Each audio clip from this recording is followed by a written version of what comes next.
amenaces a mi familia, o te destruiré por completo.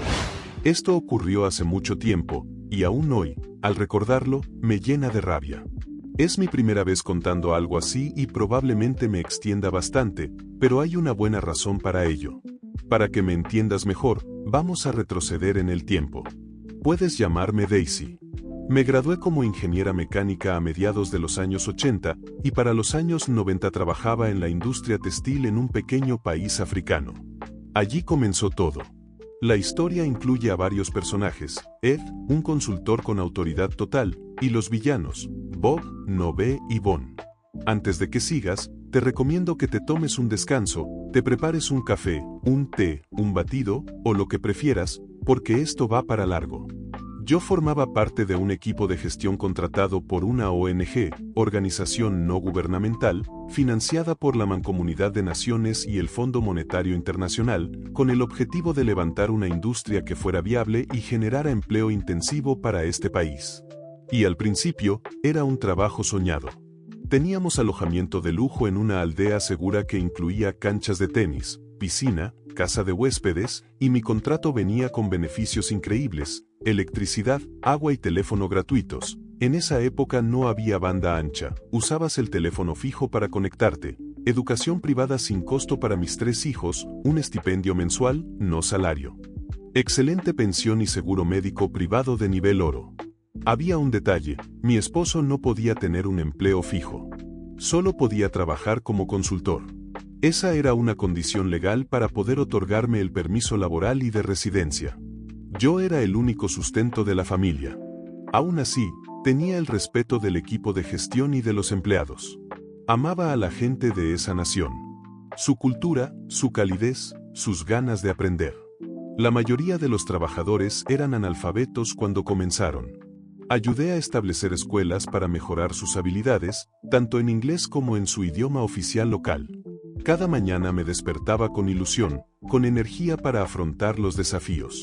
Ver a mis empleados crecer, especialmente a las mujeres ganando independencia, era profundamente gratificante. La empresa prosperaba, se volvía rentable, y los logros eran inmensos.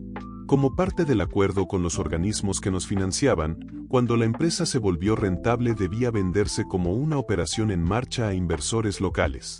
Esa venta incluía una cláusula que garantizaba la permanencia del personal local durante al menos 18 meses. El día que llegaron los nuevos propietarios, los libros de pedidos estaban llenos y el balance bancario era más que saludable. Los nuevos dueños eran de Asia Sudoriental. Y con ellos llegaron el nuevo CEO, al que llamaremos Nove, y el nuevo director financiero, Bon. Y ahí comenzó la pesadilla. Lo primero que hicieron fue despedir a la mayoría del equipo anterior y traer a su propio grupo. A mí me dejaron claro que, por ser mujer, debería estar en casa teniendo hijos y no trabajando. Según ellos, mi tiempo ya había terminado. ¡Qué ironía! En menos de 9 meses, la empresa, que había sido un modelo de éxito, empezó a perder dinero. La nueva dirección culpó a los trabajadores locales por las pérdidas. Entonces, la sede principal envió a un consultor independiente, Ed, para averiguar qué estaba pasando y proponer soluciones. Ed tenía plena autoridad para actuar en nombre del CEO global del grupo. Esto será importante más adelante.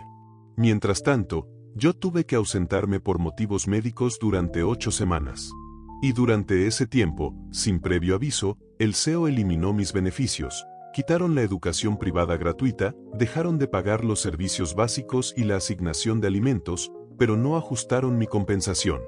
Pasé de tener un paquete competitivo a recibir apenas $100 al mes, con eso debía pagar la escuela de mis hijos, las cuentas de casa, todo lo que antes estaba cubierto. ¿Podían hacerlo? Sí.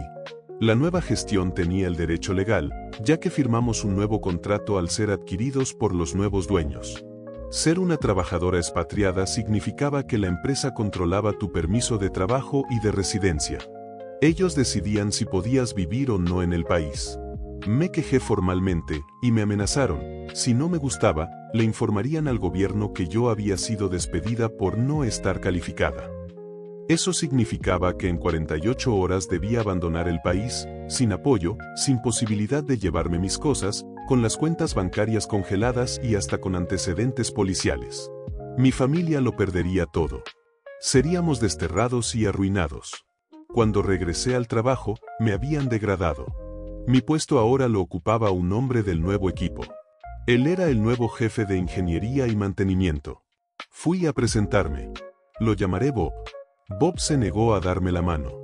Me dijo directamente que estaba allí para hacerme la vida imposible y sacarme de la empresa. Vi rojo. Nadie amenaza la seguridad de mi familia. Nadie. Fue entonces cuando tomé la decisión. Iba a asegurarme de que toda la directiva perdiera todo. Primero, comencé a investigar. En solo 12 meses, la empresa que antes generaba ganancias, ahora estaba endeudada. La nueva maquinaria que había sido instalada por la ONG fue vendida para pagar sueldos. Descubrimos que el fondo de pensiones estaba vacío. Los nuevos gerentes culparon a la ONG por haberse llevado el dinero durante la venta. Mentira.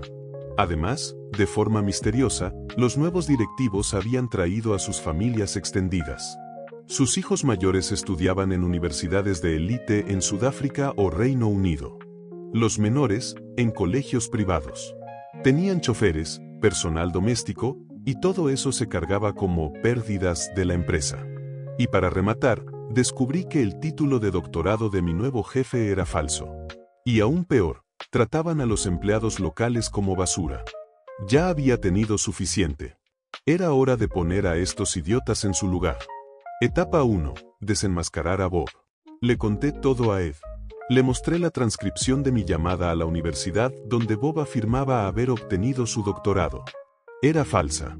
Así que preparamos una trampa. Había un grupo de máquinas con bajo rendimiento. Ed y yo hicimos un plan.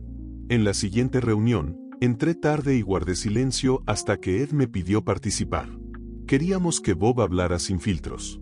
Bob culpó a los operarios, a los técnicos, a todos, menos a sí mismo. Ed, con toda calma, preguntó si había alguna posibilidad de que se tratara de un fallo mecánico.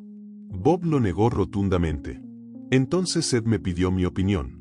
Expliqué que Bob había cambiado a proveedores más baratos, pero en los libros seguían apareciendo como si costaran lo mismo. Tenía pruebas de que Bob estaba recibiendo sobornos por esa diferencia, mientras la empresa pagaba precios inflados. Dije que podía arreglar los problemas con los componentes correctos. Si me equivocaba, podían despedirme. Ed propuso un desafío. Bob y yo tendríamos cada uno a su equipo, sus piezas y una semana para solucionar el problema. Bob fue al taller y, como siempre, gritó a todos. Yo bajé, expliqué mi plan con respeto, mostré cómo mejoraría la producción y tuve el apoyo total. Una semana después, ambos debíamos presentar resultados. Ed había entrevistado a operarios y supervisores. Supo que Bob había intentado sabotear mi equipo. Pero nadie lo apoyaba. Lo odiaban. Ed le dio la oportunidad de confesar, pero Bob me llamó mentirosa y aseguró que no sabía nada. Fue entonces cuando Ed se levantó, abrió la puerta, y ahí estaba la familia de Bob. Ed ya había confirmado todo. Había enviado contactos a Sudáfrica y al Reino Unido. Recogieron a los hijos de Bob. A los de Reino Unido se les informó que ya no habría más dinero. Ed les entregó pasajes de avión para la mañana siguiente. Bob fue escoltado a su banco. Las cuentas fueron congeladas. Aceptó un acuerdo legal. Se le prohibió regresar a África y su país natal fue notificado. Cuando llegó, lo esperaba la policía. Bob era un paria. Su carrera arruinada. Su familia humillada. Y yo, satisfecha. Primera etapa completada. Etapa 2. La caída de Nove y Bon. Ambos seguían al mando. Ya habían pasado 18 meses. La cláusula de mantener a la plantilla local había expirado. Convocaron una reunión general. Con lágrimas falsas, dijeron que la ONG había mentido sobre los pedidos, que estaban en quiebra y que debían despedir al 66% del personal. Pero yo llevaba meses trabajando con la secretaria, el contador y el encargado de compras. Y tenía toda la evidencia. Yo había sido parte de la dirección original. Tenía los balances auditados del CDC y el FM. Durante 18 meses, acumulé pruebas, dinero desviado a cuentas privadas en lugar de enviarse a la central. Subestimaron a sus empleados. No sabían que quienes manejaban las cuentas y las compras eran mujeres. Mujeres altamente calificadas y con vínculos con el gobierno y los bancos. Yo les había dicho que habría un día en que necesitaríamos pruebas para proteger el dinero y los empleos. Y ellas lo documentaron todo. Se lo entregué a Ed. Era justo lo que necesitaba. Poco después, Nove me llamó. Me despidió con efecto inmediato. Y para rematar, me dijo que si quería quedarme en el país mientras organizaba todo con mi familia, debía pagar alquiler el doble de mi asignación. Perdí la paciencia. Le respondí, en menos de 24 horas, tú y tu familia no tendrán futuro. Vayan donde vayan, los van a encontrar. Ya lo sabía. Ed ya había puesto todo en marcha. El presidente del grupo entró con el representante del FMI. Bon venía detrás. Despidieron a Nove en ese mismo instante. Lo subieron a un avión con una orden de arresto internacional por fraude. El FMI lo persiguió hasta destruir su reputación. En su país, un escándalo así te vuelve intocable. A Bon no le fue mejor. Fue arrestado localmente. Multado. Y el FMI hizo lo mismo con él. Aunque Bon delató todo lo que pudo para salvarse. ¿Y yo? La empresa sobrevivió, apenas. Pero ya no confiaba en nadie. Mi esposo y yo conseguimos trabajo en otro país. Esta vez, con permisos para ambos y contratos herméticos. Nadie más volverá a esclavizarnos. El mensaje es claro, no amenaces a mis hijos ni a mi familia. Te destruiré. Esperaré, y haré que tú mismo pongas la soga en tu cuello. No estoy orgullosa. Solo soy realista. Actualización. Después de dejar esa empresa, abrí una pequeña casa de huéspedes. Quería alejarme del caos, aunque encontré otro tipo de caos ahí. Ahora vivo en Reino Unido, en la ciudad natal de mi esposo. Tengo más historias por contar. Ninguna supera esta, pero algunas caerán bajo gente con derecho, aprovechados o venganzas pequeñas. Gracias a todos por su apoyo.